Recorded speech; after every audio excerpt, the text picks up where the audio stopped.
زرعی اجناس پر مبنی ہم ویلیو ایڈڈ چینج وہاں پر قائم کریں گے. اگر آپ کا آم جو ہے وہ جب گلنا سڑنا شروع ہوتا ہے تو اس کی اگر کلیکشن کا انتظام ہو, سٹوریج کا انتظام ہو, مشینری ہو, اس کو ویلیو ایڈڈ میں بدلنے کے لیے آم کا اچار بنائیں, آم کے جوس بنائیں, and so on so forth. اسی طرح باقی فروٹس, سبزیاں, تو اربوں ڈالر کی آپ کو اگلے سالوں میں اس میں ایکسپورٹس مل سکتی ہیں. اور دیہی علاقوں میں وہاں خوشحالی آئے گی. وہاں پر آج نوجوان جو FA BA کر گیا ہے, اب وہ فصل اپنا کی بجائی اور کاٹنے میں اس کا کوئی انٹرسٹ نہیں ہے, وہ شہر آنا چاہتا ہے. اس کو اگر ہم اپرچونٹیز وہاں مہیا کریں گے, وہاں پر یہ وسائل دیں گے, تو وہاں پر رہے گا, اپنے گھر کی خدمت کرے گا, ماں باپ کی, بزنس چلائے گا, اور شہر میں جو مائیگریشن ہے اس میں بھی خاطر خواہ کمی آئے گی. میں تفصیل میں نہیں جا رہا, اس کے اوپر ہم نے بڑا کام کیا ہے, وہ فائنانس منسٹر آپ کو بتائیں گے. اسی طریقے سے IT کے شعبوں میں, ایکسپورٹس میں, اس میں ہمارے منسٹر آف کامرس ہیں, منسٹر IT ہیں, اور دوسرے منسٹر فائنانس اینڈ دوسرے جو ہمارے منسٹرز ہیں, انہوں نے سب نے بڑی اس میں معاونت کی ہے. پھر اگلی بات اور جو آخری بات میں جو بطور ابتدائی کرنا چاہتا ہوں, یہ ہے وہ جس سے کہ ہم اکانومی کو آگے بڑھائیں گے. لیکن یہ بات, میری بات یہ طے ہے, یہ میری بات نوٹ کر لیں کہ دنیا میں, پاکستان چھوڑ دیں, دنیا میں جو معیشت کا پہیہ جڑا ہوا ہے سیاسی استحکام کے ساتھ, اگر ملک, کسی بھی ملک میں, چاہے وہ پاکستان ہو, کسی بھی ملک کے اگر سیاسی استحکام نہیں ہوگا تو وہاں پر معیشت, ترقی تو دور کی بات ہے, تباہ ہو جائے گی. آپ 70 کی دہائی میں جب یورپ میں بڑے بڑے پروٹیسٹ ہوئے, دیکھ لیجئے کہ ان کی اکانومیوں کا, ان کی وہ جنازہ نکل گیا. اس طرح کی دنیا میں کئی عصر حاضر کی مثالیں موجود ہیں.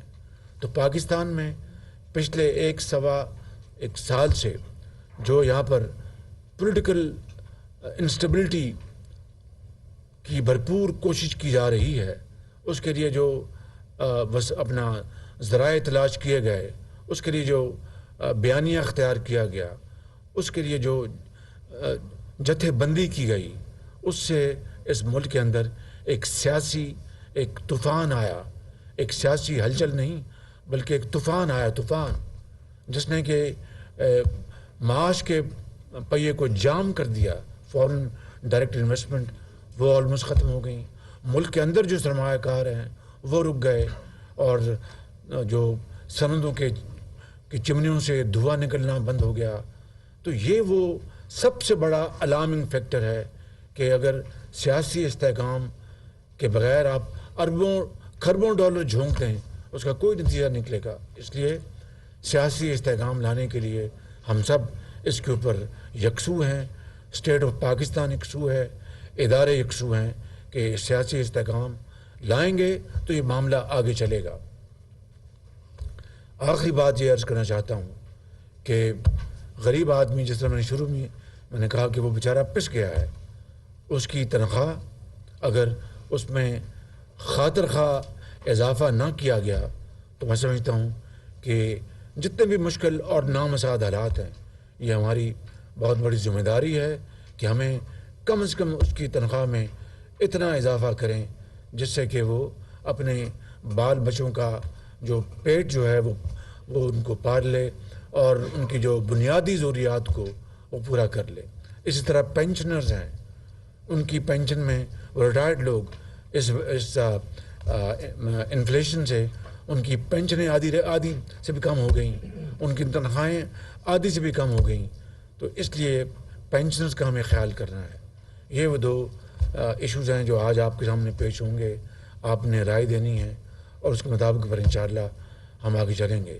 میرا یہ یقین ہے کہ ان تمام تر مشکلات کے باوجود, دیکھیے کہ بمپر ویٹ کی کراپ ہوئی, اللہ تعالیٰ نے بڑا فضل کیا. 10 سالوں میں یہ سب سے بڑی گندم کی, اور اسی طرح کاٹن میں جو کاٹن کی قیمت اناؤنس کی گئی, کاٹن کا جو ایریا ہے اس میں خاطر خواہ اضافہ ہوا, جس میں کاٹن کی بجائی کی گئی ہے. اور امید کی جانی چاہیے کہ اس مد میں ہمیں اللہ تعالیٰ اپنا کرم فرمائیں گے. پھر ہم کوشش کر رہے ہیں کہ گیس کی قیمتیں دنیا میں نیچے آ رہی ہیں, کہیں سے ہمیں گیس کا نیا کانٹریکٹ مل جائے, جس سے کہ اس وقت جو گیس جن قیمتوں پہ خریدی گئی تھی ماضی میں, اگر ان کم قیمتوں پہ کوئی کانٹریکٹ مل جائے تو ایوریج جو ہے اور قیمت کم ہو جائے گی, اور اس سے ملک کے اندر اقتصادی پہیہ تیزی سے چلے گا. بجلی کی ایک بہت بڑا چیلنج ہے, آپ جانتے ہیں, آج اس کے لیے وقت نہیں. آپ نے پیچھے پریزنٹیشن بھی لی تھی. میں ان الفاظ کے ساتھ آپ سب کا بہت شکر گزار ہوں. کا پہیہ سیاسی استحکام کے ساتھ جڑا ہوا ہے. وزیر اعظم شہباز شریف وفاقی کابینہ اجلاس میں گفتگو کر رہے تھے.